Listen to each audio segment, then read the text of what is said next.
કોંગ્રેસ પાસે ના તો વિઝન છે, ના તો કોઈ મિશન છે, માત્ર એક એજન્ડા છે. કોંગ્રેસ પાસે માત્ર ને માત્ર એક એજન્ડા છે, એ પ્રજાને છેતરવાનું કામ, અફવા ફેલાવાનું કામ, જુઠ્ઠું બોલવાનું કામ કરે.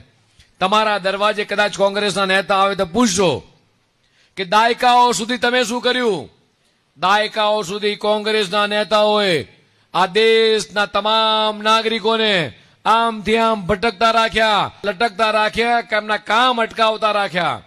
અને ભારતીય જનતા પાર્ટીની સરકારે, દેશના પ્રધાનમંત્રી માનનીય મોદી સાહેબ ગુજરાતના મુખ્યમંત્રી હતા ત્યારે અને આજે જેટલા પણ ખાતમુહૂર્તો ભારતીય જનતા પાર્ટીની સરકાર કરી રહી છે, એના તમામ લોકાર્પણો પણ તમારા ધારાસભ્ય હોય, તમારા સાંસદ સભ્ય હોય, ગુજરાતના મુખ્યમંત્રી હોય કે આપણા વડાપ્રધાન હોય, આ રોડનું ખાતમુહૂર્ત કર્યું છે. તો આ રોડ પણ પ્રજાને એક જ વર્ષમાં આપી દેશે મિત્રો.